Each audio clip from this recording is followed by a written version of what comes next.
Maxime est historien, il a un doctorat en histoire médiévale et donc là il va nous emmener un petit peu plus loin que le Moyen-Âge quand même, puisque là ça nous emmène autour de 1 millénaire avant Jésus-Christ, disons, sur les liens entre Urartu et l'Arménie. C'est une question assez... c'est un domaine particulièrement intéressant parce que ça touche à la question de l'ethnogénèse des Arméniens. Et c'est aussi un domaine dans lequel les connaissances ne sont jamais définitivement stabilisées parce que quand ça touche des périodes aussi anciennes, il y a des découvertes archéologiques, différentes choses qui peuvent faire bouger les connaissances. Et c'est pas, je sais que moi j'enseigne des questions liées à ça, j'ai un cours dans lequel j'aborde cette question de l'ethnogénèse et on a besoin de se mettre à jour en permanence. Donc voilà, moi personnellement je suis très friande de savoir ce qui va arriver ce soir. Voilà, et moi je voulais juste ajouter que j'étais très contente d'accueillir Maxime Yevadian aujourd'hui parce que je le connaissais surtout par son intense activité éditoriale. Je crois qu'il est à l'origine de la parution d'un grand nombre d'ouvrages, notamment consacrés à l'architecture médiévale arménienne. C'est bien ça? Tout à fait. Donc le nom de votre maison d'édition? Source. Tu veux quelque chose? Bon, je vais attaquer sans plus d'attente parce qu'on a dit que le temps était un petit peu serré. Bonsoir à tous.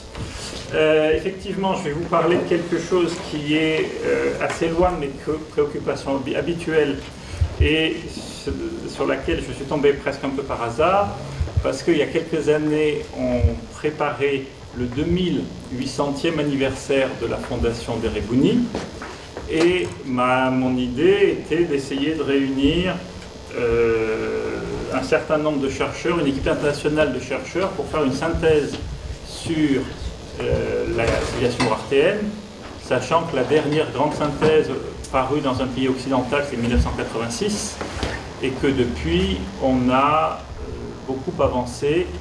Et donc, on n'a pas vraiment de texte à jour dans le domaine. Du coup, j'ai commencé à essayer de voir s'il était envisageable de réunir dans une capitale européenne, que ce soit Londres, Paris ou Berlin, qui est prêt à aller à Berlin, un certain nombre de bons spécialistes de l'Urartu, qu'ils soient arméniens bien sûr, russes bien sûr, allemands bien sûr, mais aussi turcs et iraniens, voire syriens. Et assez rapidement, ça s'est avéré une entreprise complètement irréaliste. Réunir autour d'une même table tous ces gens-là, c'était quasi impossible. Donc du coup, on a dit, si on ne peut pas les réunir autour d'une même table, on peut essayer de faire des espèces de réunions en différé. Et j'ai essayé de prendre contact avec un certain nombre de collègues turcs, kémalistes. Donc les kémalistes, on ne les aime pas, ils sont méchants, ils ne sont pas très arménophiles, ils sont tout ce qu'on veut, mais ils sont compétents. Et je m'étais dit, si on fait une synthèse universitaire sur l'Urartu, on va quand même aller chercher les plus compétents partout. Donc j'envoie un certain nombre de mails à un certain nombre de collègues, des réponses raisonnablement polies, et le coup d'État arrive, le coup d'État avorté de 2016 arrive, et tous les gens compétents disparaissent de la circulation, retraite anticipée, prison, enfin bref, tout ce que vous voulez. Et je renvoie un ou deux mails à un certain nombre de collègues, et vous êtes probablement tous à peu près comme moi. Si pendant 15 jours, je ne vide pas ma boîte académique, elle est saturée, il n'y a pas un qui rentre. Alors que j'ai fait plusieurs mails à plusieurs mois d'intervalle, et les mails continuaient à rentrer, j'avais aucune réponse, ce qui veut dire que les gens étaient à prison, mais qu'il y avait quand même les boîtes qui étaient relevées pour pouvoir savoir avec qui ces gens-là étaient en contact. Donc les kémalistes existent, on n'en parle plus, puis quand vous regardez un tout petit peu les gens qui sont arrivés, les AKP, moi je suis prêt à discuter au moins sur le principe avec tout le monde. Les AKP, c'est un niveau académique qui est insortable, c'est pas possible. Donc du coup cette dimension-là, on n'en parle plus, ça n'a pas été possible. Et donc l'idée a été d'organiser avec la Maison de l'Orient à Lyon 2, 4 ou 6 journées sur des thèmes liés à la culture arménienne. Donc j'ai commencé par faire venir les bonnes épiscopocianes sur les questions génétiques, qui ont un rôle très important, vous le verrez. Ensuite, on a fait venir Stéphane Deschamps, bref, un certain nombre de personnes comme ça. Et quand on a réduit le nombre de thématiques, il y a un certain nombre de thématiques qu'on a été obligé de plus ou moins annuler. Moi, je tenais beaucoup à une histoire des rois, parce qu'il y a une chronologie qui est un peu complexe, il n'y a pas eu moyen. Une question de la littérature et des inscriptions, il n'y a pas eu moyen, etc. Bon. Et il y a une question auquel je tenais beaucoup, c'est qu'est-ce qu'on peut savoir de l'interface entre l'Arménie et l'Urartu? Et donc, à force de demander à droite à gauche, j'ai fini par abandonner. Puis je me suis dit, c'est trop bête d'abandonner, je vais le faire. Et là, c'est une très mauvaise idée, parce que ça a été un travail assez long et complexe, mais que je trouve passionnant. Donc, ce que je vais essayer de faire ce soir, c'est pas de vous présenter un scénario achevé, mais plutôt d'essayer de voir ensemble, dans un certain nombre de domaines, où est-ce qu'on en est en 2018. Donc, vous allez voir qu'il y a en gros 8 grands domaines de recherche, et 7 grands domaines de recherche, et à la fin, à minima, on peut aujourd'hui poser 3 scénarios sur l'origine des Arméniens. Et je vais vous présenter les 3 scénarios et laissant à chacun la liberté de choisir le scénario qui lui paraît le plus probable. Donc je m'excuse par avance, mais vous n'allez pas repartir avec des certitudes très, très claires. Mais dans des domaines comme ça, et Anaïs l'a très bien dit, où les évolutions sont très rapides, bien poser les problèmes, c'est déjà avancer un petit peu. Parce qu'il y a des hypothèses qui pouvaient sembler raisonnablement solides il y a 20 ans, et dont aujourd'hui on peut raisonnablement dire que ce sont des impasses. Et donc l'histoire avance comme ça, c'est un peu lent, mais c'est quand même une manière d'avancer, je crois, assez sûrement. Donc, entre l'Urartu et l'Arménie, la contradiction fondamentale et linguistique. C'est-à-dire que je n'apprendrai rien à personne ici ce soir. Les Arméniens, la langue arménienne est une langue indo-européenne. Je pense qu'on aura du mal à sortir de ce paradigme-là. Et l'ourartien est une langue asianique, non pas descendante, mais liée au ourite. Donc, d'un point de vue purement logique, il ne peut y avoir aucune espèce de lien possible entre l'arménien et l'ourartien. Donc la question qu'on peut se poser, c'est est-ce que du coup on est dans une situation de substitution ou dans un autre cas de figure? Et c'est ce qu'on va essayer de voir. Donc je vais vous présenter les grands corpus de sources et qui, vous allez voir, permettent au moins d'avoir un cheminement intellectuel. Le premier grand corpus de sources, et ce n'est pas du tout un scoop, ce sont les inscriptions littéraires, et on a la chance d'être à une époque où on commence à avoir sur le plateau arménien des textes, et je ne veux pas dire des textes en abondance, mais quand même un certain nombre de textes dans des alphabets et des langues différentes qui font sens. Par exemple, on a un certain nombre de textes de la fin de l'époque assyrienne qui nous parlent de l'Urartu au 7e siècle. Donc là, vous avez une tablette très célèbre qui est la chronique de Nabonide. On est quelque part entre 607 et 609 avant Jésus-Christ. Et c'est l'invasion du roi Cyrus II, Cyrus le Grand. Et on sait que Cyrus passe un fleuve, et après on a un trou dans la tablette et on ne sait pas qu'est-ce qui se passe. Et après on sait que le pays est conquis.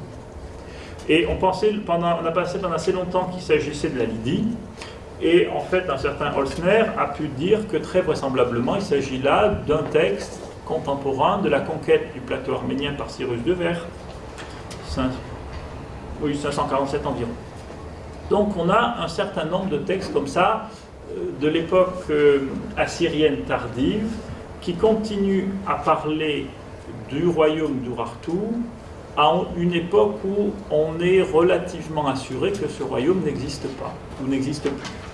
Le texte le plus emblématique et le plus intéressant à ce propos, c'est la très fameuse carte babylonienne du monde, aujourd'hui conservée au British Museum, et dans le point 3, est-ce que quand je fais ça, vous voyez quelque chose? Vous voyez, c'est pas grave. le point de croix qui est situé ici, et la mention de l'Urartu. Et là, on est sixième, dernier tiers du sixième, moi je suis plutôt partisan de dernier tiers du sixième ou début du cinquième avant, à une époque où de toute manière l'Urartu n'existe plus comme un État constitué. Et donc ça pose une question qui est très intéressante, c'est que cet espace géographique a été appelé Urartu, ou les différentes variantes de ce terme, par quasiment toute, enfin pas quasiment, par toute la littérature et toutes les sources mésopotamiennes, même après la fin de ce royaume. C'est-à-dire que dans les sources assyriennes, dans les sources mésopotamiennes en général, il n'est jamais question d'Arménie. Et ça, c'est vraiment quelque chose d'important sur lequel on reviendra. Donc ensuite, donc ça c'est un petit peu la situation qui précède ce dont on discute. Ensuite, on a un certain nombre de textes liés à l'intégration de l'Arménie dans l'Empire achéménide. Donc sur Cyrus II, je vous ai dit le peu qu'il y a à en savoir. La chose très importante, c'est que vous savez que le fils de Cyrus II, Cambyse, lui succède. Cambyse est quelqu'un d'important parce qu'il conquiert l'Égypte. Et puis Cambyse meurt, donc il règne de 529 à 522, et assassiné, enfin bon, il meurt. Son frère cadet lui succède, je vous épargne le nom du frère, et on a une situation d'instabilité et de révolte généralisée dans toutes les provinces de l'Empire, notamment les dernières provinces conquises. Et c'est dans ce cadre que le roi Cyrus II prend le pouvoir. Le texte, je ne vais pas trop rentrer dans le texte, les problèmes que pose le texte de Behistun, mais il y en a un certain nombre d'assez importants, parce que comme Darius est porté par Ahura Mazda, il arrive à écraser toutes les révoltes, les 11 rois qui se sont révoltés contre lui. Oui. Alors Cyrus II, je vous en ai pas simplement parlé pour vous dire que quand il meurt, il y a une insurrection générale. Et maintenant, on parle de Darius. Et Darius, on va en parler un moment.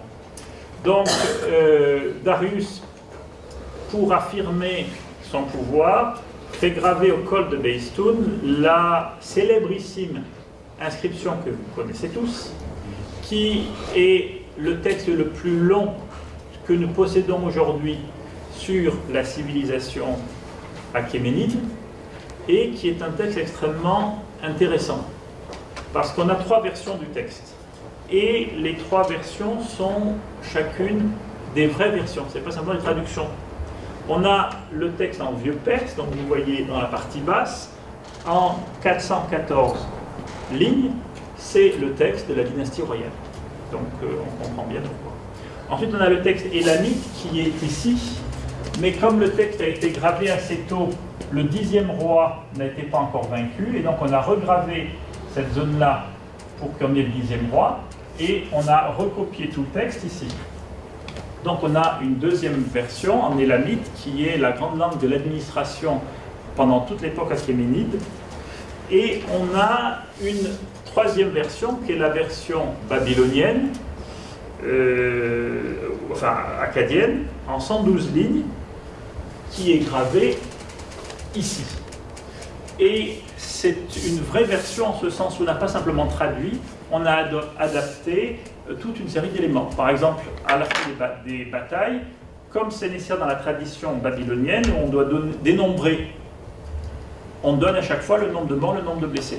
Alors que dans les deux autres versions, on n'a pas jugé bon de donner ces précisions-là.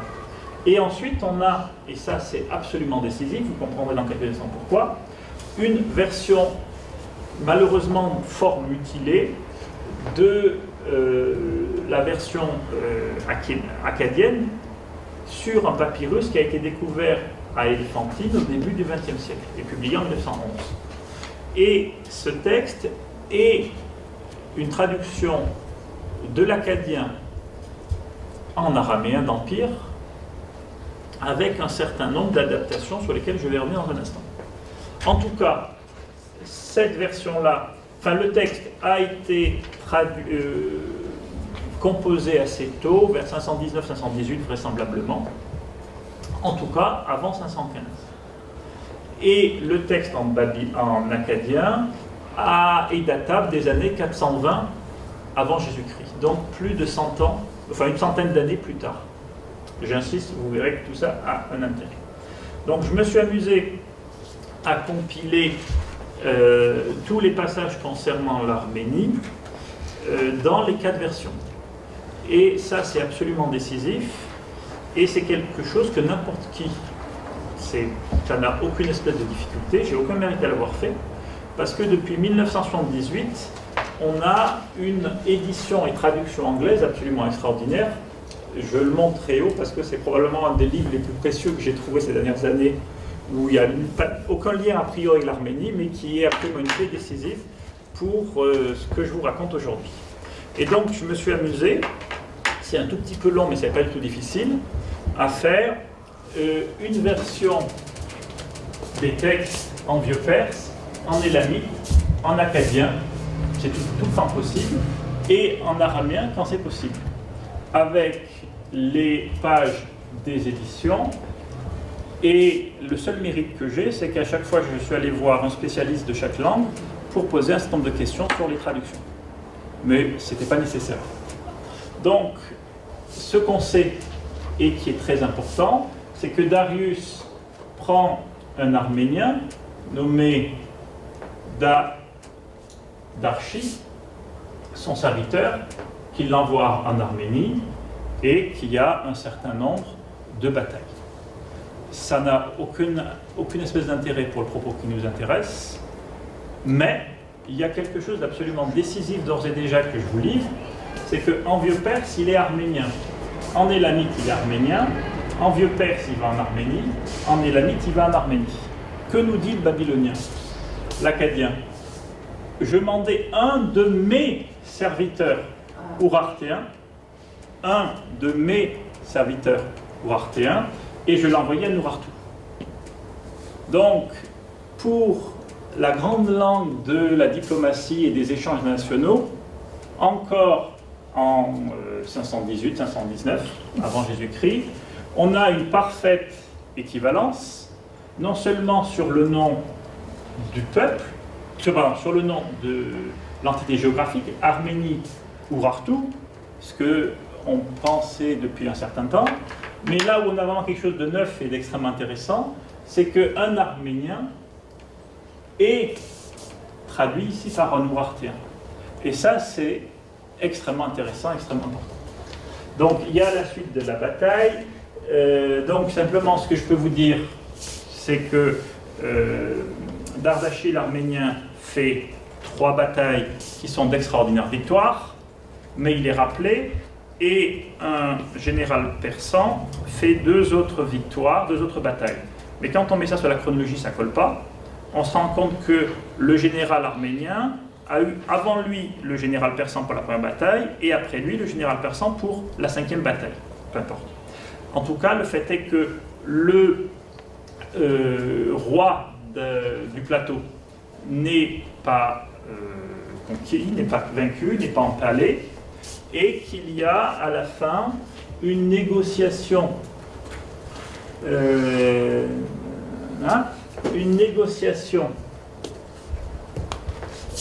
donc il m'attendit jusqu'à ce que j'arrive en Médie.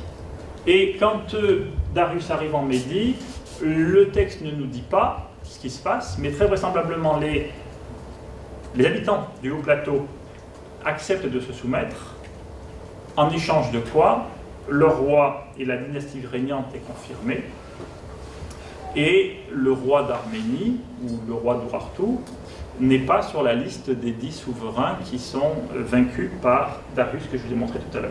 Mais ça ne nous intéresse pas. Nous, ce qui nous intéresse, c'est que selon les versions, on a 2 termes absolument différents, d'un côté Arménie, de l'autre Urartu.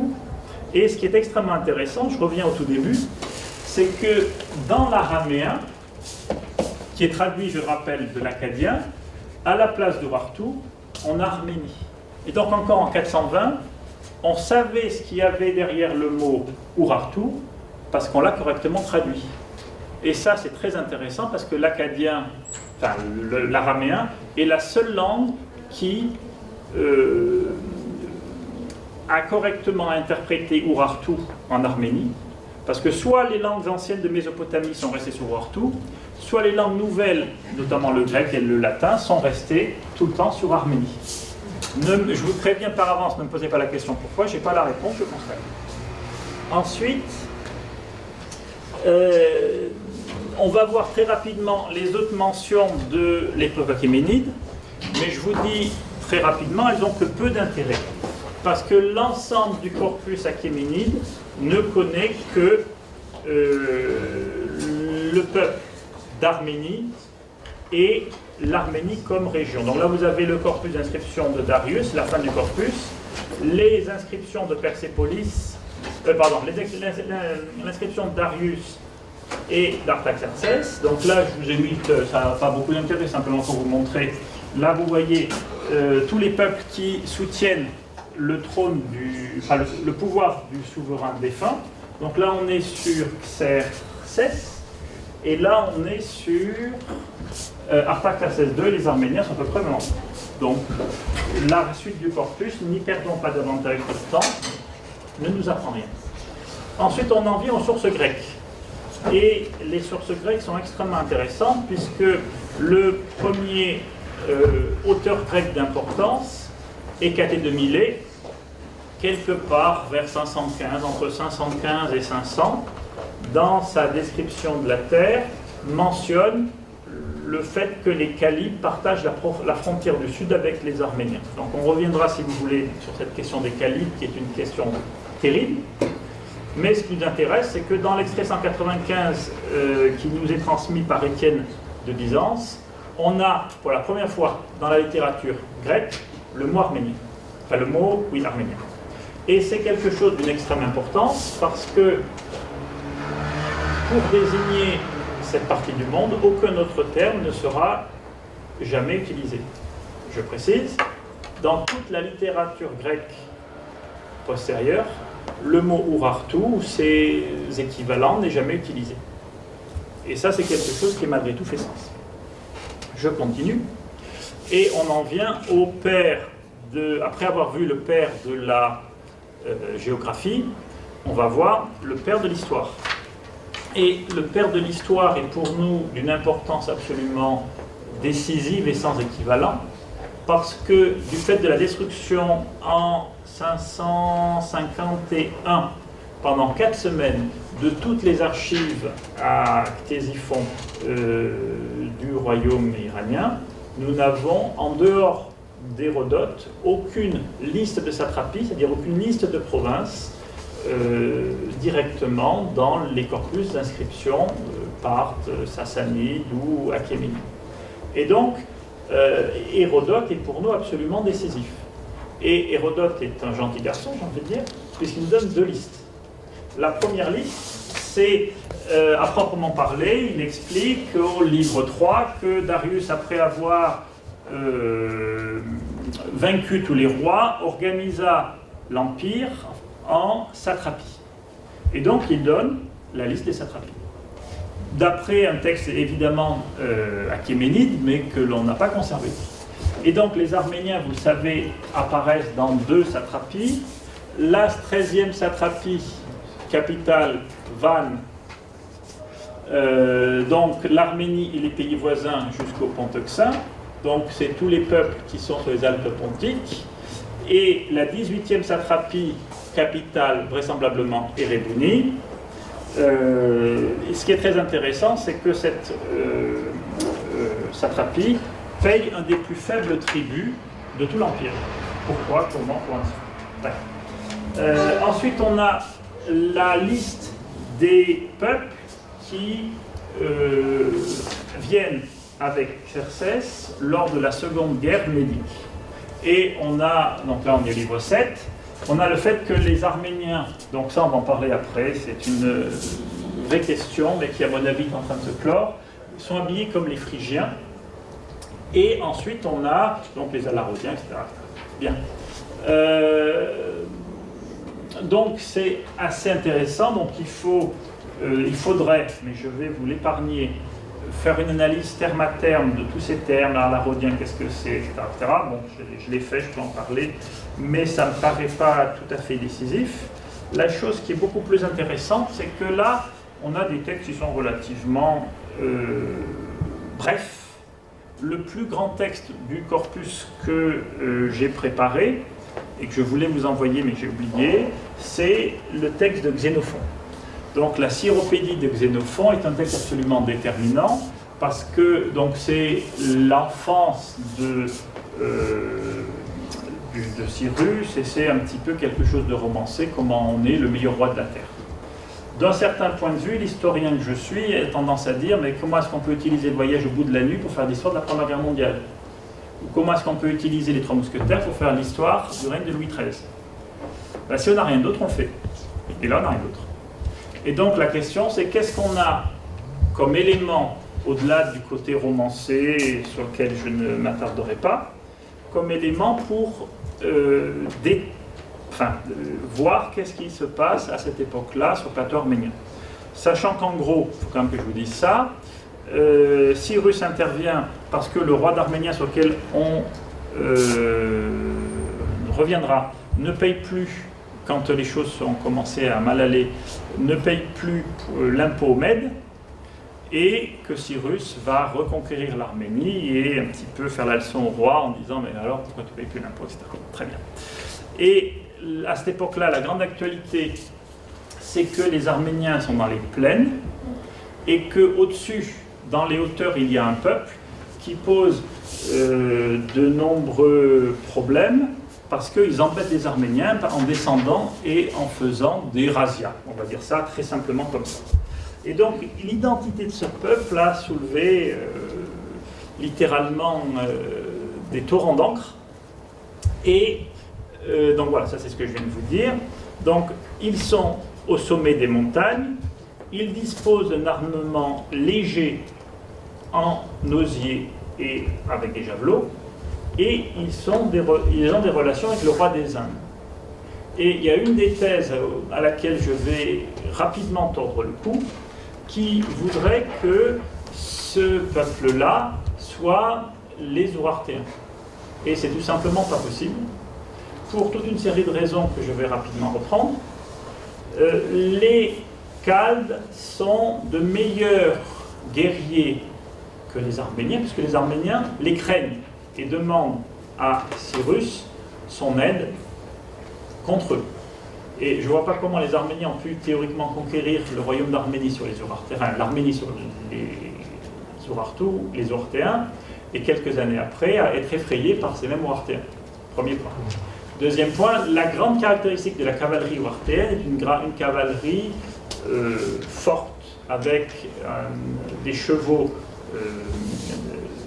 qui sont montés par des cavaliers avec des murailles, des côtes de mailles, etc., etc. Donc une cavalerie très forte qui va d'ailleurs aller très très bien au centre de l'armée parthe. Et donc on est sur un armement qui est très lourd en fer. Donc ça a donné à la deuxième partie du 8e siècle avant Jésus-Christ un avantage décisif aux Urartéens sur les Assyriens. Mais à cette époque-là, le fer s'est diffusé un peu partout. Et donc, en tout cas, cet armement-là ne correspond en rien au bouclier d'osier et au javelot. Là, on est dans un armement de gens qui probablement viennent des steppes, qui est léger et qui, à mes yeux, disqualifie toute relation avec l'Urartu. Troisième élément, les Chaldes ont des relations avec le roi des Indes. Les Urartéens ont des grands circuits économiques, je n'en doute pas. Mais la moindre relation avec l'Inde est absolument hors de toute attestation, alors que si ces gens-là, ces Chaldes, viennent du nord de la mer Caspienne, effectivement, les relations économiques avec l'Inde sont bien attestées de ce côté-là. Donc, on oublie le lien Chalde-Urartéen, et ce texte nous explique qu'après l'Urartu, le haut plateau a été conquis entre autres par des tribus nomades, ce qui est déjà quelque chose, c'est pas vraiment un scoop, mais on ne peut pas être plus. Ensuite, on a je reviens un instant dans un cas absolument extraordinaire et qui est pour moi l'apport le plus important de l'inscription de Behistun, c'est ici, le roi Araxa, fils de Alita. Donc c'est ici le roi de Babylone, le dernier roi de Babylone, qui se révolte contre le pouvoir achéménide, nous est dit être un homme nommé Araxa, un Arménien, fils de Alita. Et ça, c'est quelque chose d'extrêmement intéressant parce que c'est la seule filiation complète que nous ayons pour cette époque-là concernant un Arménien. Et cet Arménien, Araxa, il est fils de Aldita. Aldita, c'est Khaldi, c'est le dieu principal des Ouartéens. Et donc, c'est extrêmement intéressant parce que le premier Arménien connu par sa filiation a comme père ou un Ouartéen ou quelqu'un qui porte le nom du plus important des dieux Ouartéens. Entre nous, cela dit, là, vous pouvez dire waouh, parce que c'est très important. Ensuite, on prend le texte. C'est pas celui-là que je veux, c'est pas celui-là que je veux. Donc après, le pauvre, il meurt empalé sur les murailles de Babylone, tant pis pour lui. Oui. Oh oui, 521 avant Jésus-Christ. Et il meurt empalé le 27 novembre 521 avant Jésus-Christ. C'est une date décisive. Ah oui. Ben oui. Donc on revient sur l'Akkadien. Donc là, l'Akkadien, c'est extraordinaire parce qu'il y eut un Urartéen nommé Arahu, fils de Alta. Et donc le texte akkadien fait encore un parfait parallèle entre Urartu et Arménie. Et ça, ça nécessite explication. Ça prouve en tout cas que pour toutes ces cultures mésopotamiennes, il y a une égalité sémantique au moins entre Arméniens, et pas simplement Arménie, et Urartéens, et pas simplement Urartu. C'est très intéressant. La colonne ici est vide, parce que dans le papyrus en araméen, on n'a pas cette partie-là. Bref, en tout cas, ça c'est très très intéressant. Il faut maintenant se poser une question extrêmement importante, qui est, et on en parlait tout à fait au début, la question de l'origine phrygienne, grecque, des Arméniens. Donc, il y a un texte très connu, que tout le monde connaît par cœur quasiment, le texte de Strabon, qui nous dit en gros que les Arméniens sont arrivés, enfin non, qui ne nous dit pas ça, qui nous dit qu'un argonaute, compagnon de Jason, Arménius, est arrivé sur le haut plateau et qu'il y a fait souche. Et que cela est bien attesté par les historiens d'Alexandre. Justin, dans les histoires philippiques, ne dit pas autre chose. Et sans être complètement cautionné par les linguistes, cette idée-là correspondait assez bien avec la thèse de l'origine phrygienne des Arméniens européennes et a été plus ou moins cautionnée. Sauf que c'est un texte qui est relativement tardif, on est à l'époque d'Auguste, et que le grand Strabon, je ne médis pas du tout de Strabon, qui est un extraordinaire historien, et extraordinaire géographe et plutôt un bon historien, mais qui n'est pas complètement étranger à certaines visions de la culture grecque traditionnelle. Et ça, c'est pas de l'histoire. Ça, c'est quelque chose d'extrêmement simple. Quand un pays a une importance politique réelle, si ce n'est non nulle, il doit, pour les Grecs, être hellénisé.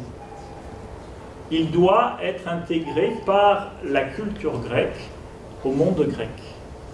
Et ce que vous avez sous les yeux n'est autre que le moyen par lequel les Grecs ont eu, à une époque qui est vraisemblablement proche de celle de Tigrane, je rappelle que l'Arménie avait l'hégémonium sur le Moyen-Orient, d'intégrer les Arméniens au monde hellénistique. Et intégrer les Arméniens au monde hellénistique est très important, de manière générale pour toute une série d'éléments culturels et politiques, mais c'est parce qu'on est grec qu'on peut participer aux Jeux Olympiques. Et c'est la raison pour laquelle toute une série de cités grecques, Tyr, Sidon, Gaza, qui sont d'extraordinaires cités sémites, se sont retrouvés avec des origines grecques et ont envoyé des champions aux Jeux Olympiques. Et c'est exactement la même raison qui a permis à un certain roi d'Arménie qui règne entre 374 et 378 de participer aux Jeux Olympiques avant d'être envoyé à Aravaste, 374-378, d'être envoyé aux Jeux Olympiques et évidemment d'être champion.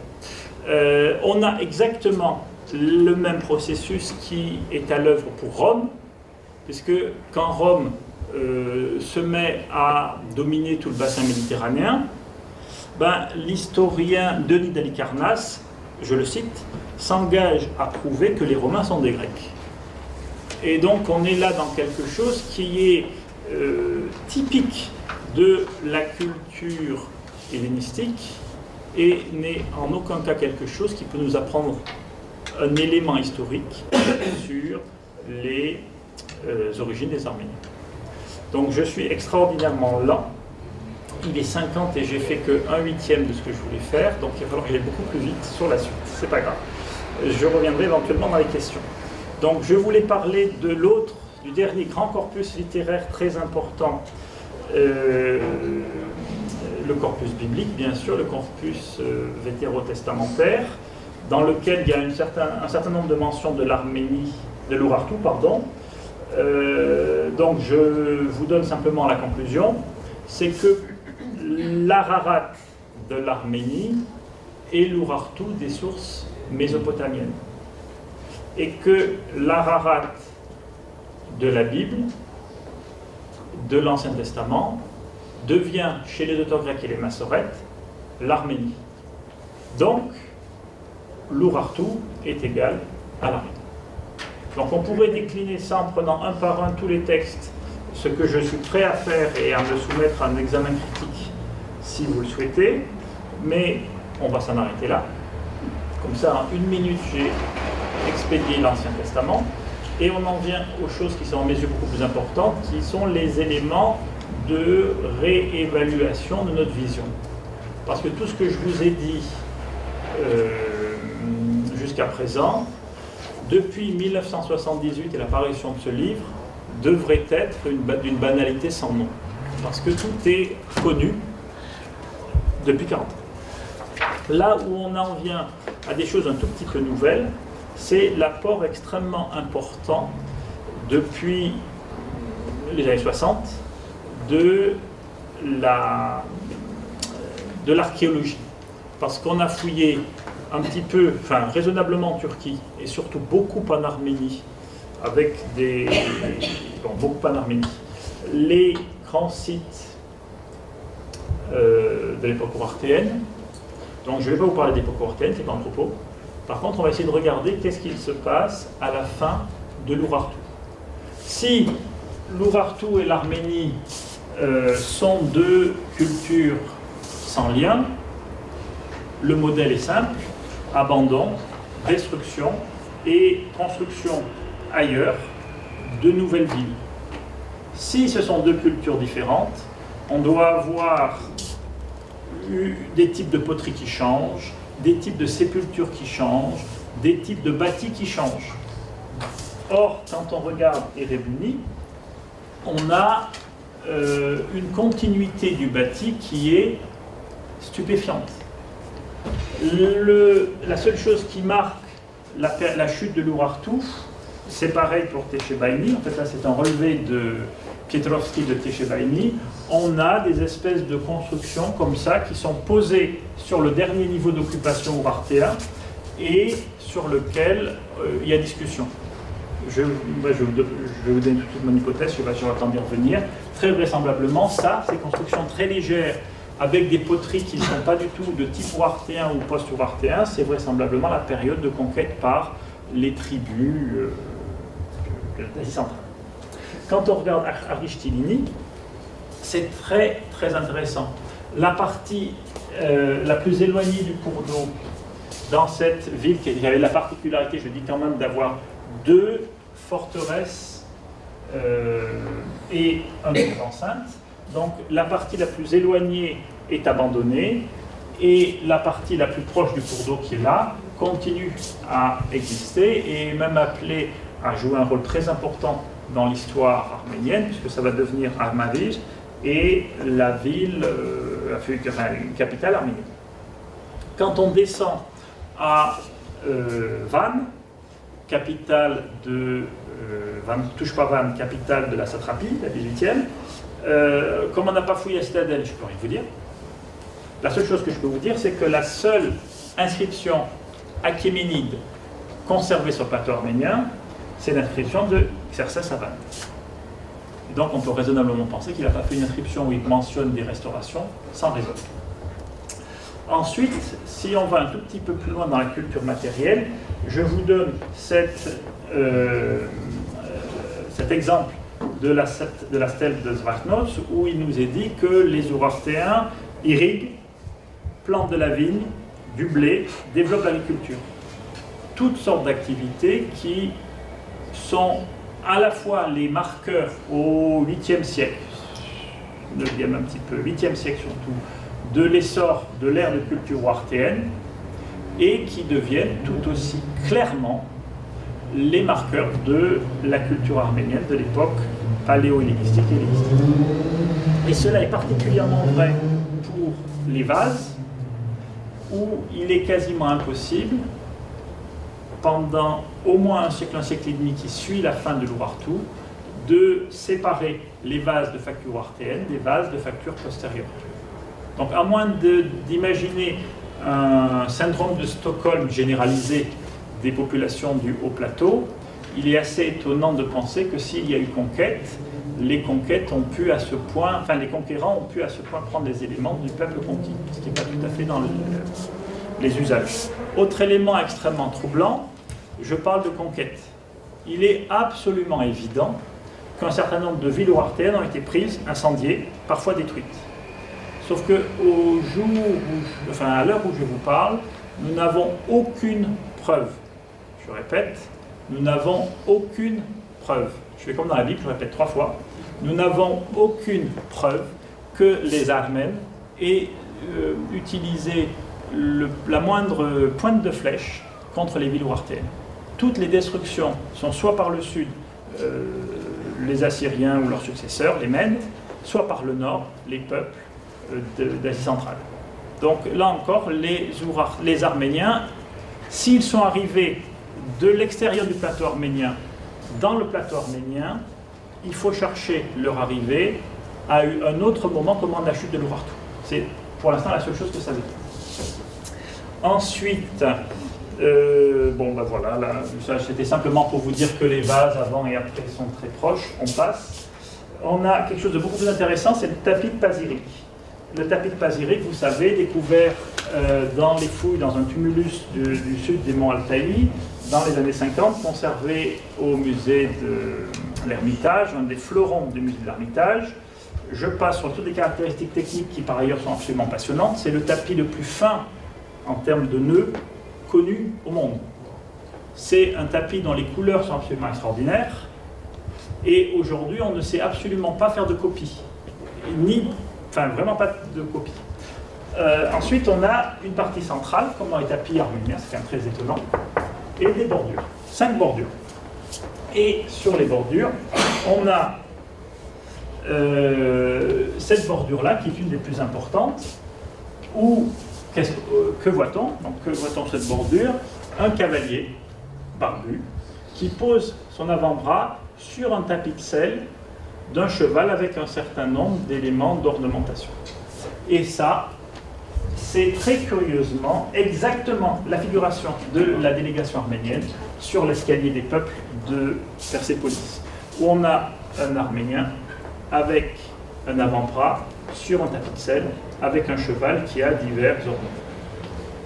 C'est troublant. Ensuite, on a dans la partie centrale des espèces de croix sur lesquelles j'ai beaucoup écrit et j'y passe, et qui reprennent ce symbole solaire très particulier qui est sur la tiare de tout simplement tous les souverains de l'Arménie hellénistique. Il se peut que les aigles manquent, l'étoile ne manque jamais. Donc là encore, il y a un lien extrêmement étroit entre cette culture de l'Urartu tardif et la culture de l'Arménie classique. Les serfs, la partie des serfs est très caractéristique des bas-reliefs hittites, néo-hittites et ouartéens.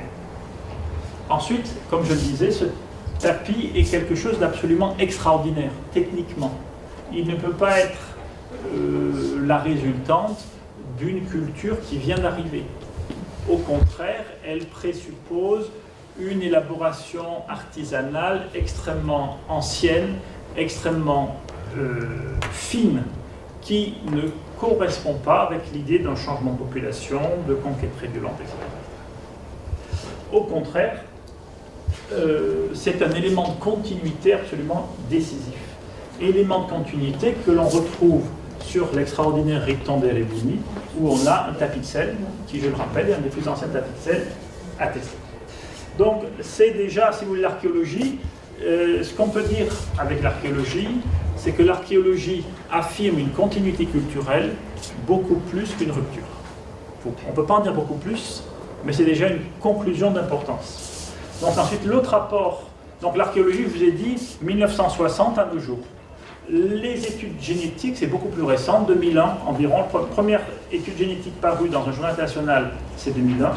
Et c'est quelque chose d'absolument extraordinaire, parce que autant avec l'histoire, on est limité en gros aux 3000 ans, 3300, 3500 ans, qui marquent le début de l'apparition de l'écriture, autant la génétique, on a couramment 10 000 ans. Et donc vous comprenez que si on peut faire un bond comme ça de 7000 ans, ben, il y a des conséquences absolument colossales. Il y a deux types de faits, d'analyses qui sont possibles. Une analyse de père à fils sur un certain nombre d'éléments du génome qui se transmettent de père à fils et qui permettent de remonter comme ça les lignées, et d'autres éléments tout à fait différents qui se transmettent de la mère aux enfants, mais que seule sa fille transmettra elle-même à sa descendance. Et donc, des deux côtés, on peut faire des analyses dont je vous épargne le détail. Je vous dis simplement que depuis donc une quinzaine d'années, on a catégorisé toute la population quasiment du monde. Il y a des régions qui sont plus étudiées que d'autres, mais on a quasiment catégorisé donc, toutes les grandes populations aujourd'hui connues. Et les Arméniens ont ce génome, tous ces groupes-là couramment dans leur ADN. Et ça, c'est quelque chose d'extrêmement étonnant. En gros, ils ont 4 grands groupes, R1, J2, J1 et G, et plus d'une quinzaine de sous-groupes, pratiquement une vingtaine. Et ça, c'est absolument époustouflant, parce que la plupart des populations européennes sont réparties sur 2-3 groupes. Là, il y a une diversité génétique absolument époustouflante. Ensuite, je vais vous le dire après. Voilà. Ensuite, on s'est amusé, on a fait un immense travail pour étudier les parties arméniennes, le génome des Arméniens actuellement vivants. Et on a 4 grosses zones, le Syunik et l'Artsakh, ce qu'on a appelé le nord de l'Arménie, la zone de l'Ararat, et les Arméniens vivant aujourd'hui ont géographiquement une variété génétique, donc à vous là on est quand même sur quelques dizaines de kilomètres, beaucoup plus importante que les Européens sur des milliers de kilomètres. Donc il y a vraiment une diversité génétique qui s'explique par le fait que le plateau arménien a été un carrefour pour les populations de l'époque néolithique absolument très important.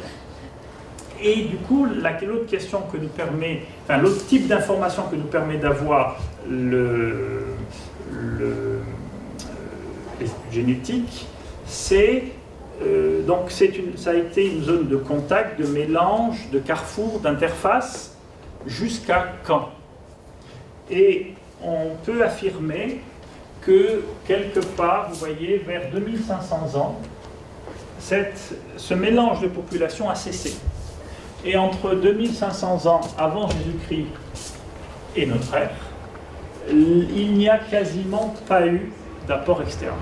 Et ça, c'est une révolution copernicienne sur laquelle il faudrait parler pendant des heures.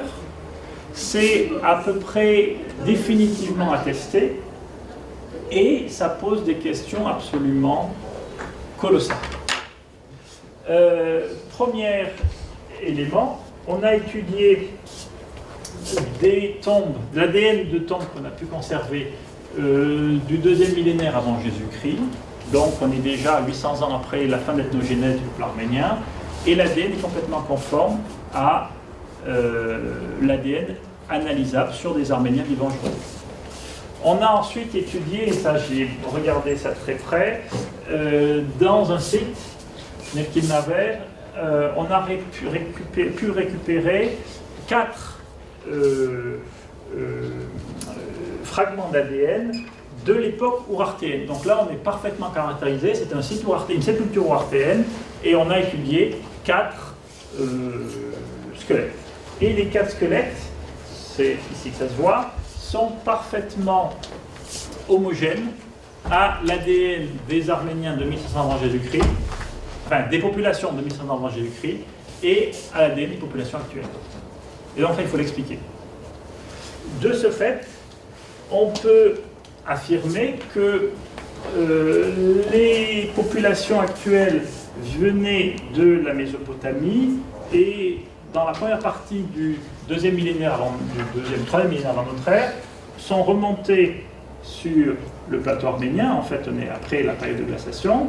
Certains sont restés et d'autres ont continué leur migration.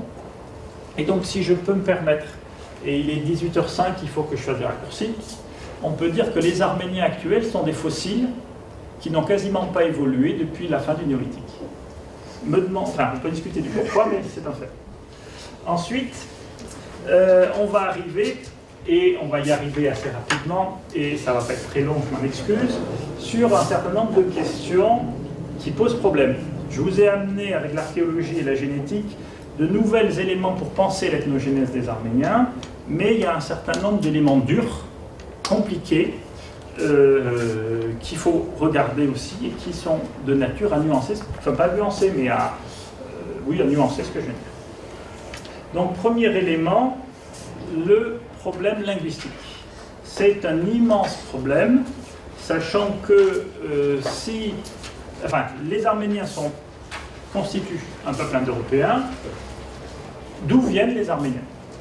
Donc, il y a actuellement 2 grandes théorie, l'hypothèse que j'appelle du plateau arménien, parce que j'aime pas du tout le terme d'Anatolie, et l'hypothèse Kourgan. La première, avec un certain nombre de travaux récents, arrive à cette conclusion-là, c'est-à-dire qu'on a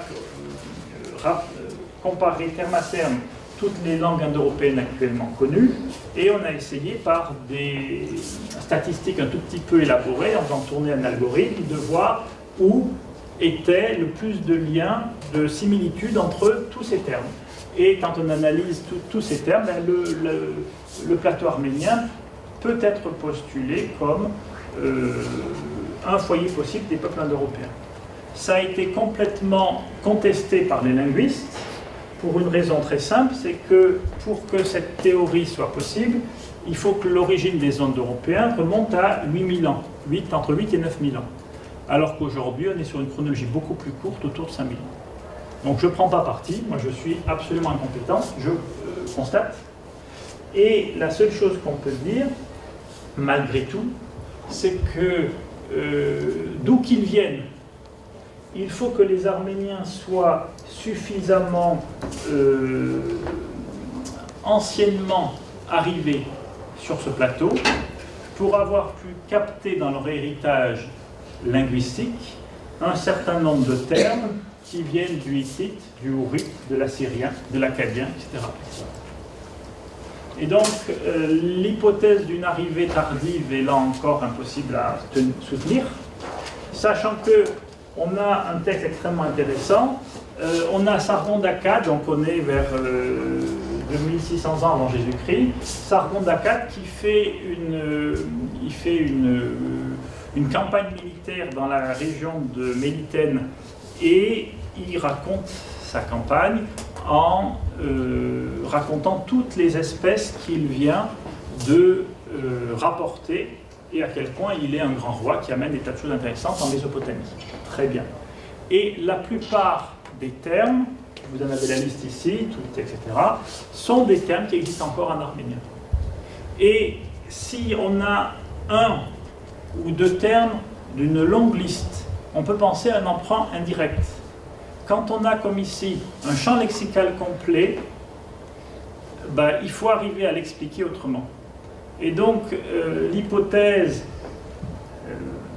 qu'il faut arriver à penser, c'est que si les Arméniens sont arrivés d'ailleurs, il faut qu'ils aient été dans le secteur vers 2500 ans avant Jésus-Christ, au plus tard.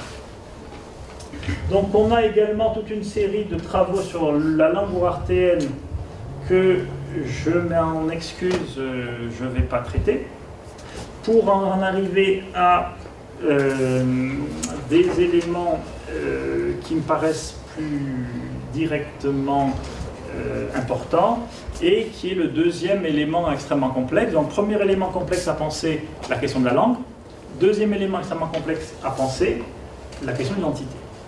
Et on a un texte très important qui est l'histoire de Moïse de Corène, qui, dans son premier livre, nous donne un certain nombre d'éléments, il est quasiment le seul à nous les donner, sur l'origine des Arméniens.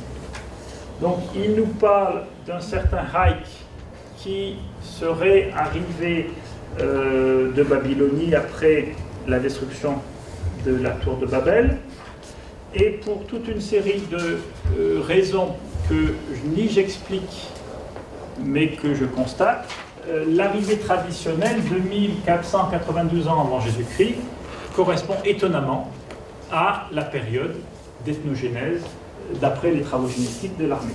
Donc là encore, c'est troublant. Ensuite, on a... ok, je raccourcis certaines choses, je m'en excuse. Voilà. Tac, tac, tac. Voilà. On va arriver donc à la fin de l'histoire de Moïse de Corène. Donc on a deux périodes. Le temps des géants, l'époque de Haïdara, tout ça très bien, et l'époque des premiers rois. Vous observez que dans l'histoire de Moïse de Corène, on n'a pas de tranche chronologique sur l'époque urartéenne. Et au contraire, les hauts faits de la culture urartéenne sont attribués à la Syrie, ce qui pose quelques questions. Par contre, au chapitre 19, si je me souviens bien, c'est-à-dire juste à la fin de cette partie-là, on donne une liste de rois. Aram, Ara, etc. La plupart ne sont que des noms pour nous. Il y en a deux dont on n'y croit pas rien. Et le dernier, c'est pas encore un roi, c'est un seigneur, c'est un certain Sakavorti, qui, jusqu'à une période très récente, n'était pour nous qu'un nom, Sakavorti. Or, les Manaoptes a découvert cette tablette en argile, qui est une des 3 ou 4 tablettes sur argile que la culture urartéenne nous a cédées. On l'a traduite, on peut la lire assez facilement, mais jusqu'à ces dernières années, on n'en tirait aucune conclusion. Voilà la transcription, voilà l'état de la traduction après échange avec un certain Sarkis Ayvazyan qui travaille en Arménie et qui, sur ce point-là, à mes yeux, est loin d'avoir tort. Et en tout cas, il est question de Rusha, fils d'Argishti, donc Rusha III, vers 640 avant Jésus-Christ, et les inscriptions urartéennes ont ceci d'origine, particulier, qu'on ne parle jamais de qui que ce soit d'autre que le roi.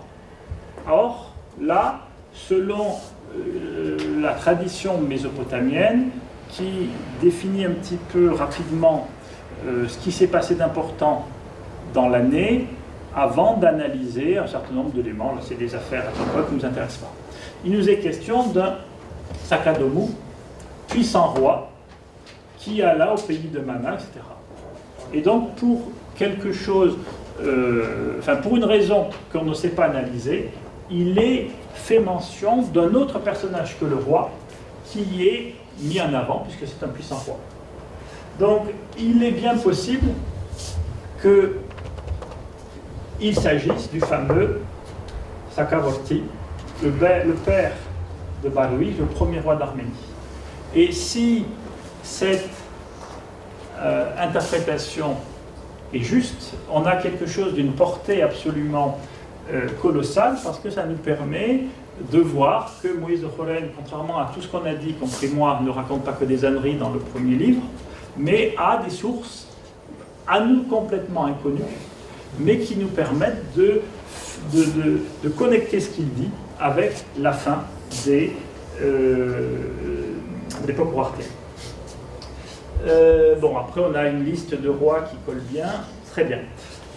Donc, dans cette chronologie-là, je vous ai fait un tableau qui n'est pas bon, mais qui permet au moins de voir des choses. On a une chronologie de rois assyriens, on a la chronologie officielle des rois roartéens, donc là ça commence à s'étioler, et on a une chronologie à l'intérieur des États roartéens. On sait qu'il y a différentes régions, royautés, en tout cas chefs de clan. Sakavorti qui n'a pas le titre de roi, et Baruy qui lui succède et qui est le premier souverain armène de l'histoire. Donc il ne faut pas en tirer trop de conclusions tout de suite, mais si cette interprétation-là devait être confirmée, ça serait vraiment une relecture assez décisive du 7e siècle. Je me dépêche. Pour conclure rapidement, je vous propose 3 scénarios, en les commentant tout petit peu. Première chose, il faut avoir dans l'idée que dans de nombreux États, je n'ai pas écrit tous, mais en tout cas dans de nombreux États du Moyen-Orient, de l'Asie antérieure au 2e, 1er millénaire avant Jésus-Christ, on a des populations qui sont mixtes, c'est-à-dire partiellement asiatiques, partiellement indo-européennes, ou partiellement sémites, partiellement indo-européennes. C'est certainement le cas chez les Hittites et le royaume de Mitanni, et quasi certainement aussi le royaume dans le royaume roartain. Donc ceci étant posé, on a en pure logique, on a 3 hypothèses. On a 2 populations, population arménienne indo-européenne, population roartéenne asiatique. Hypothèse 1, les 2 populations sont complètement distinctes et non aucun lien. Hypothèse 2, les 2 populations sont identiques et il faut expliquer le lien. Hypothèse 3, on est dans une situation de métissage qu'il faut arriver à définir. Hypothèse 1, les Zoroastéens et les Arméniens sont 2 peuples distincts, et donc les Arméniens viennent bien de la région des Kourganes, arrivent vers 2700-2600 avant Jésus-Christ.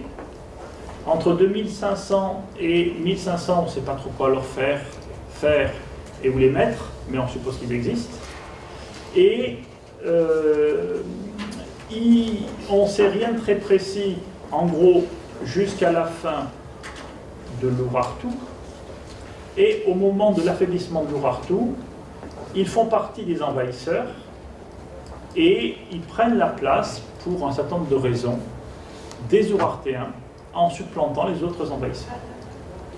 La conséquence est que le lien entre Sakavorti, Baruy et les Arméniens est possible, mais sans plus, que l'analyse ADN des différentes tombes que je vous ai présentées ne prouve rien, et que les textes araméens et akkadiens qui mentionnent les Urartéens pour les Arméniens sont des erreurs.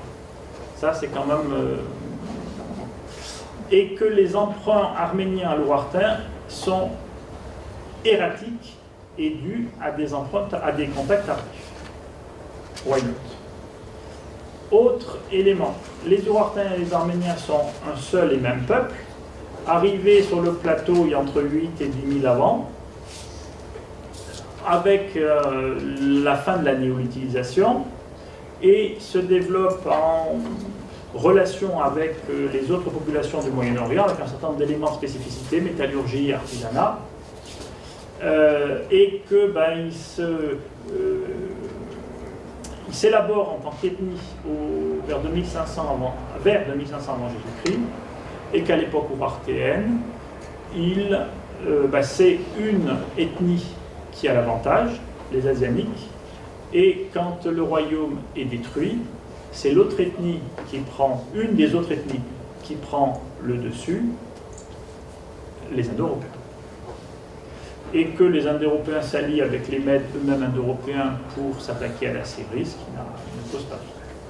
Donc là, les impossibilités sont moins importantes, mais sont quand même importantes. Il faut là encore expliquer que Arméniens et Urartéens, dans l'ensemble de ces textes, expliquent par simplement un changement dynastique qu'il faut arriver à penser, et que les emprunts arméniens à l'Urartéen sont la conséquence de siècles de contacts et de vie commune. Pourquoi pas? Troisième élément, c'est que les Urartéens et les Arméniens ne sont ni identiques ni différents, mais issus d'un métissage. Ils peuvent arriver toujours à la même époque de la Mésopotamie. Ils peuvent avoir des contacts avec les populations antérieures, contacts à définir. Ils s'élaborent en tant que culture toujours à la même époque, 4e, 3e millénaire avant Jésus-Christ. Et il faut qu'on arrive à penser le lien entre les populations indo-européennes et non indo-européennes, mais c'est exactement la même chose chez les Hittites, c'est exactement la même chose chez un certain nombre d'autres peuples, donc ça ne doit pas être quelque chose d'impossible pour le cas des Arméniens. À l'époque ourartéenne, c'est la population asianique qui a l'avantage, mais on peut remettre en cause le fait que les Asiatiques soient en dehors de la dynastie régnante, ni les plus nombreux, ni les plus dynamiques démographiquement. Et au moment de l'affaiblissement de ce royaume par les différentes invasions, il y a un changement de dynastie sous l'égide de ce Sakavorti et de son fils Baruir. Et ce sont eux qui se mettent à prendre définitivement l'avantage. Donc en conclusion, je ne tranche pas. Je vous dis simplement que la masse de documents et d'informations nouvelles qui ont émergé depuis ces dernières années est telle que c'est une question qu'il faut vraiment, urgemment, profondément retravailler, sans préjuger des possibles conclusions. Je vous remercie.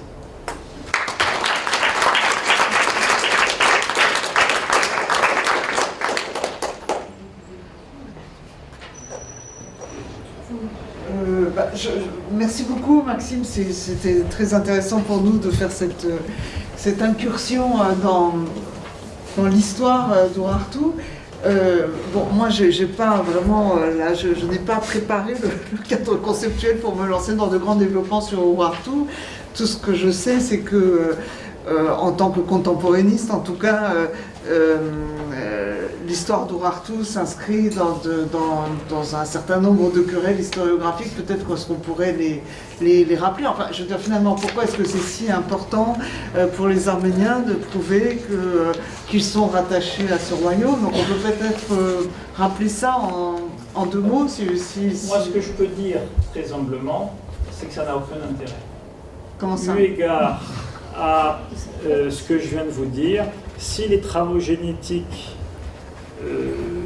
ne sont pas faux, et là on commence quand même à avoir depuis une vingtaine d'années toute une série de travaux génétiques qui ont pris le problème du cas arménien d'un point de vue génétique de manière tellement différente et tellement complémentaire que le fait est que cette population, ou en tout cas une partie très significative de cette population, est présente sur le plateau arménien depuis raisonnablement environ le milieu du 3e millénaire avant notre ère.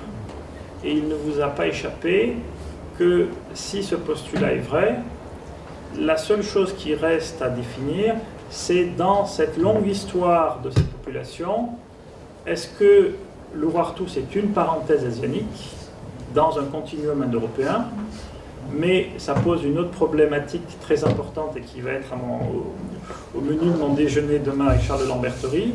Est-ce qu'on peut affirmer, est-ce qu'on peut prouver, c'est une question ouverte à laquelle j'ai aucune espèce de réponse, est-ce qu'on peut raisonnablement penser que si les Arméniens indo-européens sont arrivés ailleurs, ils ont pu arriver avant cette date-là?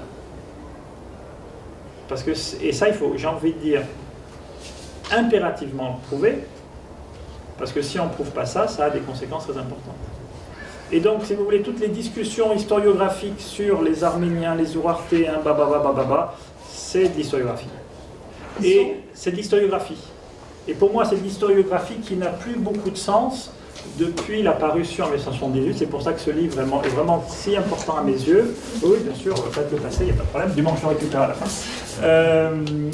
Depuis l'édition de la version acadienne de l'inscription de Behistun, où là on affirme que d'un côté, quand on parle d'Arménie et d'Arméniens, de l'autre on parle d'Urartu et d'Urartéens. Et donc, j'ai envie de dire, maintenant l'enjeu n'est plus tant l'historiographie que qu'est-ce qu'on fait avec ça. Qu'est-ce qu'on fait avec l'archéologie, qu'on n'a pas beaucoup regardé depuis 40 ans. Qu'est-ce qu'on fait avec l'étude génétique? Parce que si vous voulez, tous les travaux génétiques que je cite, et il y en a une bonne vingtaine, ont tous été validés d'un point de vue méthodologique par les conseils scientifiques des plus grandes revues internationales. Donc il est très difficile de penser que tout ça va beaucoup évoluer. On a là maintenant un cadre qu'il va bien falloir, excusez-moi du terme, digérer et arriver à penser.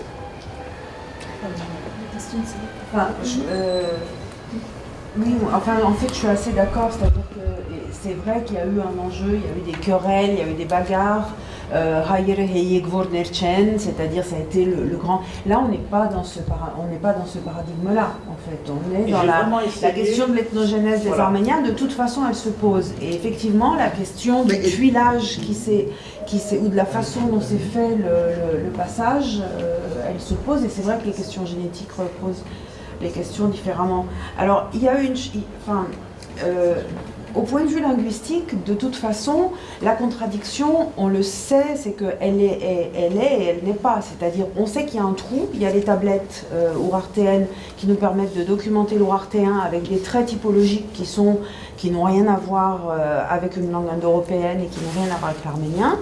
Et ensuite, on attend 10 siècles, je ne sais plus de quand elles datent les dernières tablettes de Vannes, mais voilà, disons grosso modo, on a un bon millénaire, on a 1200 ans de trous, et puis on a l'arménien qui est attesté. Et l'arménien, bon, dans l'arbre des langues indo-européennes, dont on sait très bien que c'est une vision schématisée c'est une représentation des langues indo-européennes. On a un postulat de ramification dialectale, donc cette idée de l'hypothèse des Kourganes, etc., qui fait que l'arménien serait effectivement une branche assez proche de celle des Phrygiens, qui rendrait vraisemblable l'hypothèse de l'arrivée des peuples de la mer en 1200. Mais dans cette hypothèse-là, la contradiction, moi je ne cherche pas à défendre cette hypothèse, mais bon, c'est vrai que pour le moment c'est celle...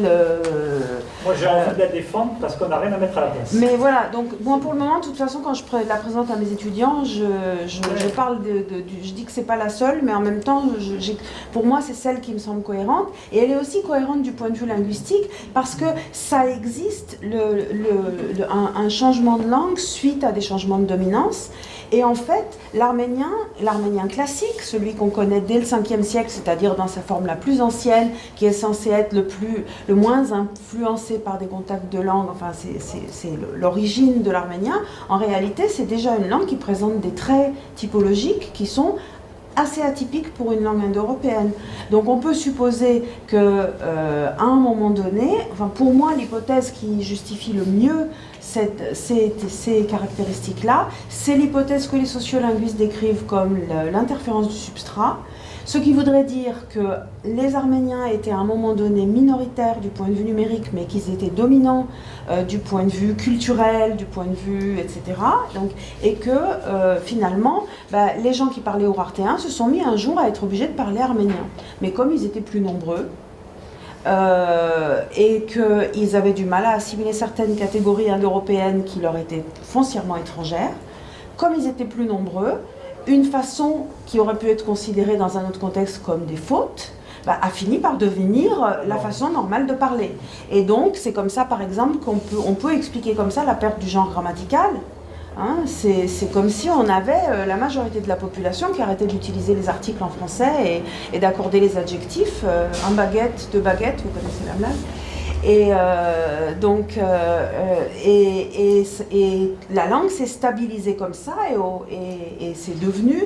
Donc en fait, finalement, toutes les langues indo-européennes, elles ont une histoire comme ça, d'un substrat et d'un dialecte indo-européen qui, d'une certaine façon, se sont mêlés.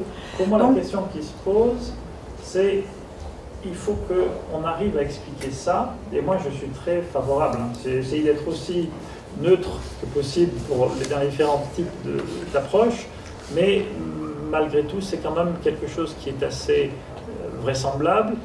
La seule chose, c'est qu'aujourd'hui, il faut qu'on arrive à dire et à expliquer que cette arrivée massive d'une population indo-européenne est antérieure au milieu entre 2800 et 2500 avant Jésus-Christ. Et ça, c'est un vrai débat.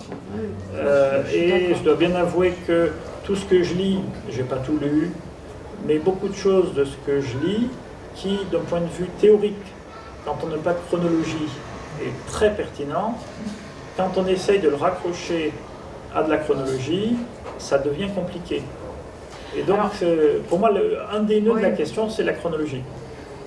Je comprends bien. Il y a une autre question quand même qui pourrait se poser là du point de vue de la méthodologie. Est-ce que le fait que, grosso modo, le génome soit stabilisé à partir de 2600 avant Jésus-Christ, est-ce que ça suppose que déjà l'ethnogénèse des Arméniens a été faite? Parce qu'en fait, l'identité, c'est quelque chose qui, à un moment donné, peut se déclarer et qui peut ne pas avoir grand-chose à faire avec les gènes. Donc, une culture, ça s'adopte. Et je pense qu'il y a un argument qui va dans ce sens, et dont vous n'avez pas parlé, mais il me semble que ces mêmes études sur le génome, elles démontrent que le profil que vous avez montré aujourd'hui pour le génome des Arméniens, il est très difficile à distinguer de celui des Turcs et de celui des Néo-Araméens. Est-ce que je me trompe? Là, si on était à la caméra, je peux vous en parler pendant 5 minutes, parce que c'est extrêmement intéressant. Quand vous écoutez M. Erdogan et tous les grands savants qui sont autour de lui, il y a la certitude absolue que 98% de l'ADN des Turcs vient d'Asie centrale et vient de la grande vallée d'Ergenekon et toutes ces salades, de cette théologie politique. Alors que quand on fait l'analyse des Turcs aujourd'hui vivants, qu'est-ce que l'on observe? On observe qu'ils ont entre 11 et 9% du génome qui vient d'Asie centrale, et donc près ou plus de 90% de leur ADN, de leur génome, vient des Balkans, vient des Grecs, vient des Juifs un petit peu, vient des Arméniens, etc. Donc vient en fait des populations que les Ottomans ont dominées. Et donc, en fait, sous les Turcs actuels, si on gratouille un tout petit peu, on a toutes les anciennes populations de l'Empire. Et ça a des conséquences extrêmement intéressantes sur le lien. C'est pour ça que, bon, je l'ai écrit, mais je n'ai pas eu le temps de tout vous dire, l'ADN n'est pas un élément explicatif, une condition nécessaire, mais n'est pas une condition suffisante pour l'explication de l'origine des Arméniens. Donc voilà, premier point. Deuxième point, on a fait des travaux sur les Chaldéens assez nombreux, et de manière générale, une série de chrétiens d'Orient, qui, vous le savez tous, mais je le répète pour mettre en exergue l'opposition. Les Arméniens donc, sont des Indo-Européens. Les Chaldéens sont des Sémites. Ils parlent une langue sémite. Et de toute éternité, on parlait une langue sémite. Alors qu'ils ont un ADN qui, s'il n'est pas complètement superposable, est extrêmement proche. Ce qui signifie quelque chose de terrifiant pour les linguistes, et un peu pour moi, il faut le dire, c'est que la langue est quelque chose de second. C'est-à-dire qu'on a pu apprendre des langues, que la même population a pu apprendre une langue indo-européenne et une langue sémite, ou alors il faut trouver une autre explication. Non, mais enfin moi je trouve pas, je suis linguiste et je trouve ça absolument pas terrifiant. C'est-à-dire la langue c'est quelque chose qui est acquis, c'est pas génétique. Ah oui. C'est évident. C'est évident, c'est culturel, ça se répand, ça s'adopte, ça se change. Donc en fait, moi ça ne me dérange pas du tout. C'est plutôt qu'on a vécu avec une espèce d'illusion qu'on pouvait superposer l'arbre des langues indo-européennes avec un arbre une génétique des populations. Mais ça, tous les indo-européanistes ont toujours écrit en fait que c'était une sorte d'hypothèse et qu'il ne fallait pas croire que ça postulait l'hypothèse d'un peuple unique. La génétique vient juste nous le rappeler avec des éprouvettes, parce que finalement, les gens qui travaillent en sciences sociales, souvent, on les écoute pas beaucoup, on écoute plus les éprouvettes. Mais n'empêche que les éprouvettes, il faut quand même les interpréter. Donc finalement, si on se dit que le génome des Arméniens, des Turcs, je grossis un petit peu, je caricature un peu, mais le génome des Arméniens, des Turcs et des Néo-Araméens est plus ou moins le même aujourd'hui, dans certaines circonstances. Alors, c'est pas tous des crypto-arméniens, ça veut pas dire que nécessairement que la population qui a été testée pour établir ce génome turc, il y a une grande quantité de crypto-arméniens de post-génocide dedans. Pas seulement. Le côté arménien est minoritaire, c'est plus les gens, les Slaves des Balkans et les Grecs. Les Arméniens, oui, mais bon, le raisonnement tient quand même. Mais ça veut dire aussi qu'en fait, quand les Turcs sont arrivés, ils ont dominé cette région sans nécessairement être majoritaires du point de vue numérique. Et qu'il y a des populations qui ont adopté cette culture, forcée par le mariage, voilà. Par un... Bon, après, alors moi j'ai pas lu ces travaux directement, mais j'ai regardé des conférences là-dessus plutôt, mais ça serait intéressant aussi de voir quel type de scénario, parce que le métissage c'est quand même...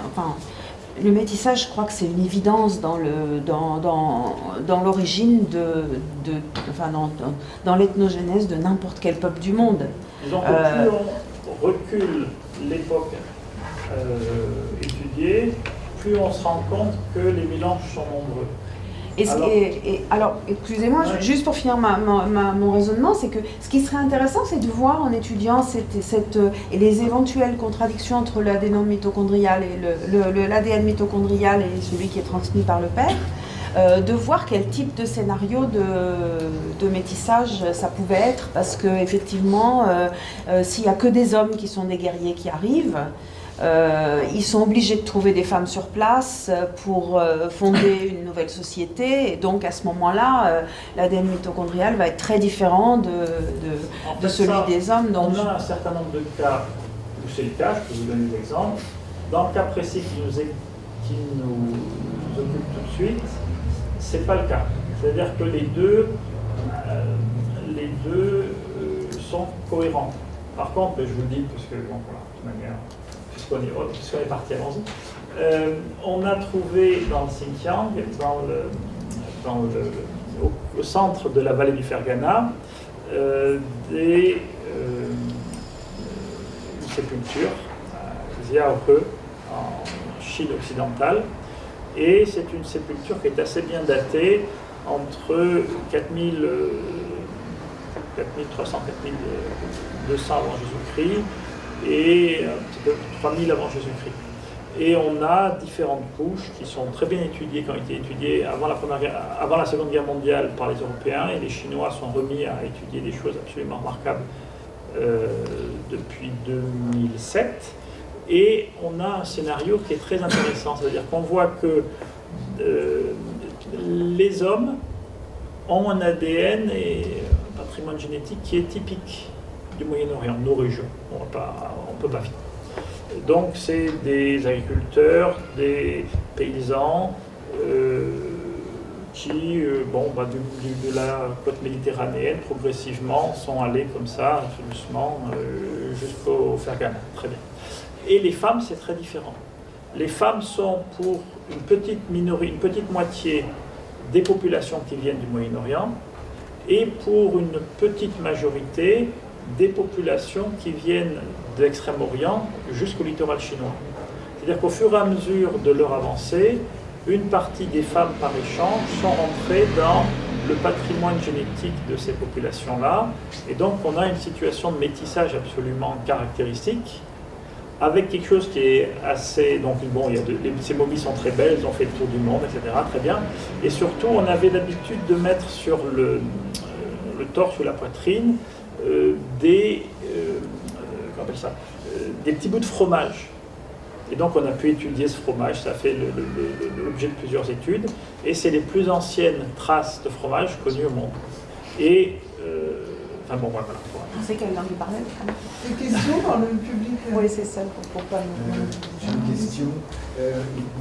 Dans les corpus dont vous avez parlé, élamite, perse, acadien, néo-araméen, et puis bon, on ne peut pas évidemment ajouter un corpus arménien, puisqu'il n'y a pas de corpus arménien écrit, mais est-ce que le nom par lequel les Arméniens s'autodésignent, Hay, est-ce que ça figure à un moment ou à un autre dans ces textes-là, dans ces langues, et est-ce que du coup ça pourrait jeter une lumière sur la relation urartu-armène? Alors ça, c'est une excellente question, mais il faut me donner beaucoup plus de temps que ce dont je dispose tout de suite. Donc, si vous voulez, je ne sais pas comment on peut résumer ça en 3 phrases. Non, on est au cœur du problème. Sur le terme de Hay, on est vraiment au cœur du problème parce que si ce Sakavorti est bien Hay, il se pose, si on creuse un petit peu, on se dit où ils ont été ces gens-là entre 2800, 2500 et 640.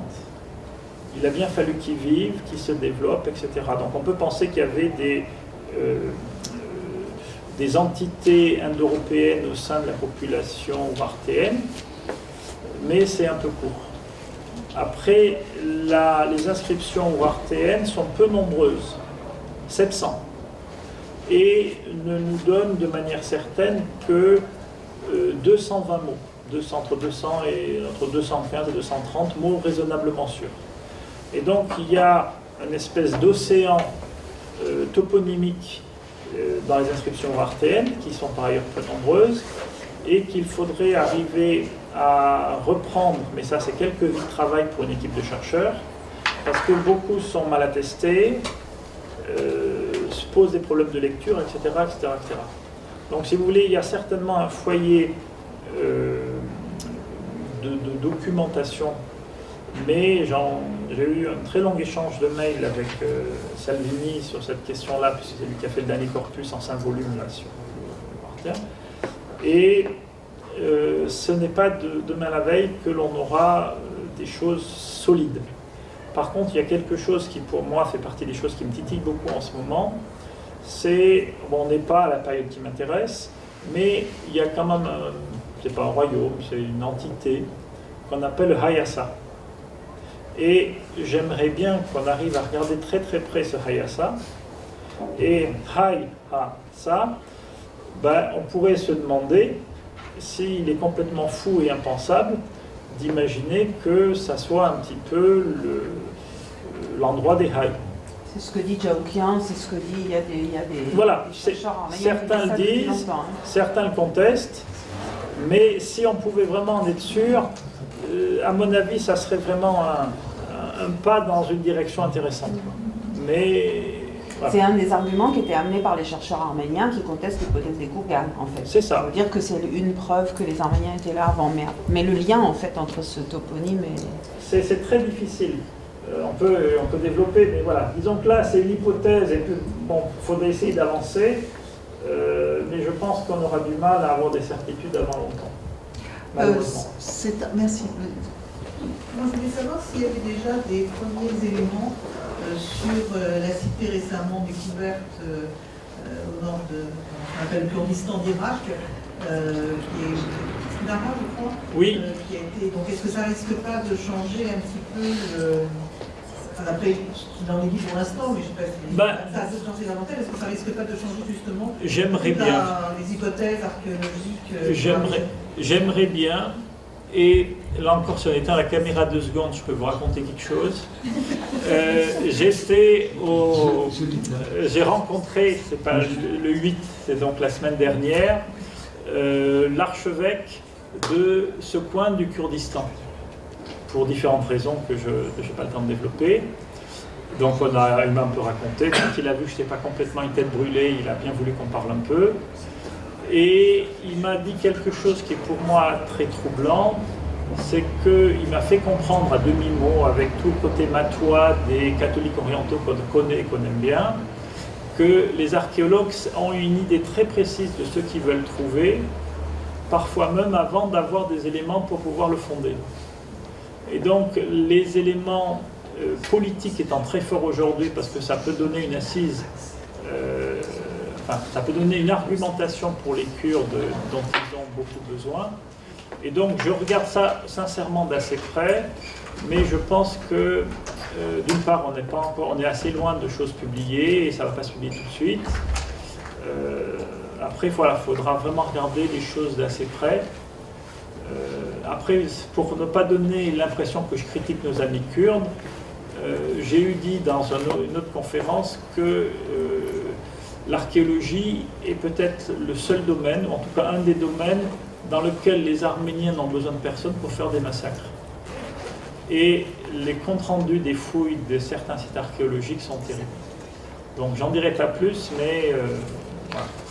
En dehors de ça, il y a quand même peut-être des éléments qui éclairent différemment les grands sites de la région. Ça devrait dire que c'était un site inconnu jusqu'à présent. De toute manière, l'archéologie est toujours politique, hein.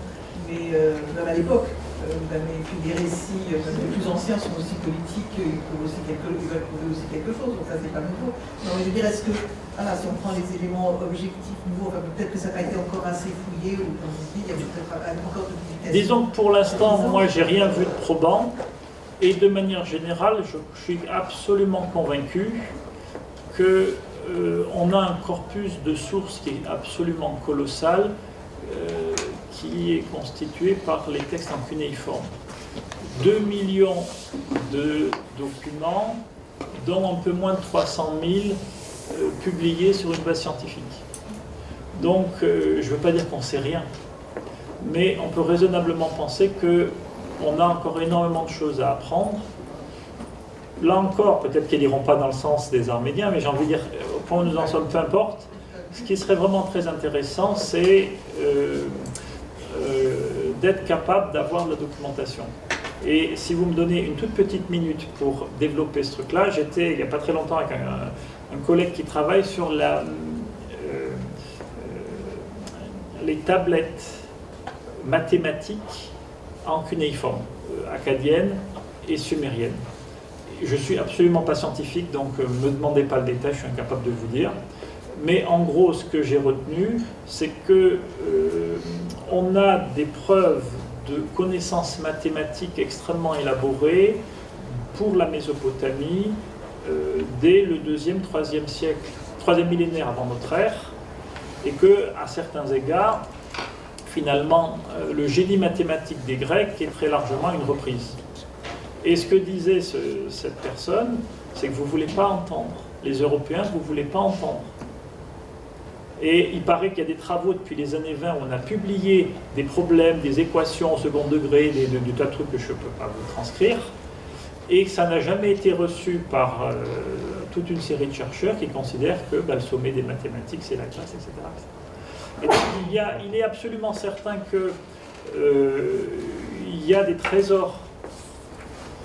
Et il faut faire, c'est pour ça que j'insiste toujours un peu sur l'effort intellectuel que ça présuppose, parce que maintenant, et ça peut être un peu ça ma conclusion, on a une masse de documentation qui est toujours en augmentation, mais qui est déjà très réelle, et il faut faire un effort intellectuel pour essayer d'accepter que les scénarios traditionnels puissent être progressivement amendés. Mais ce que j'ai fait là très rapidement en 2 ans, 1 an et demi, c'est même pas une esquisse, c'est vraiment un travail d'une équipe internationale sur de nombreuses années. Bon, puis-je poser une question là? Alors, comme vous avez parlé des intellectuels, alors il m'intéresse Antonio Sagona, qui est, enfin, vous connaissez bien, ainsi que Salvini, qui sont des intellectuels qu'on étudie depuis longtemps. Alors, l'histoire du royaume de Vannes ou d'Urartu qu'on appelle aujourd'hui.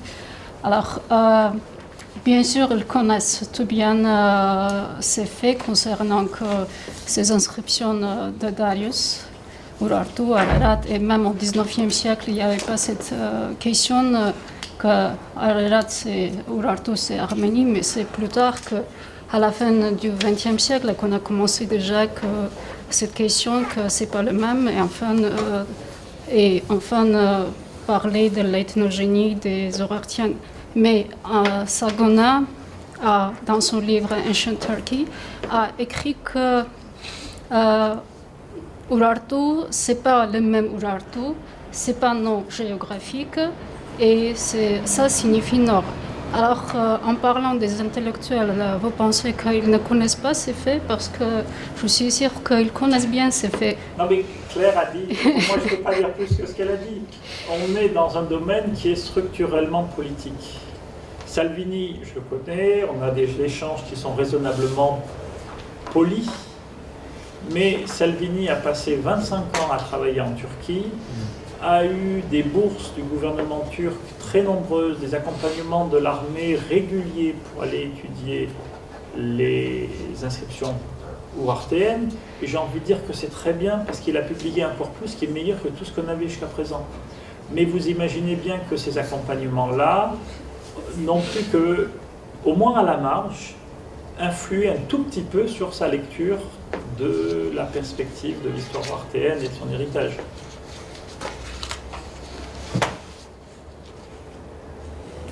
Je vous ai assommé. Merci beaucoup pour votre attention. Merci beaucoup.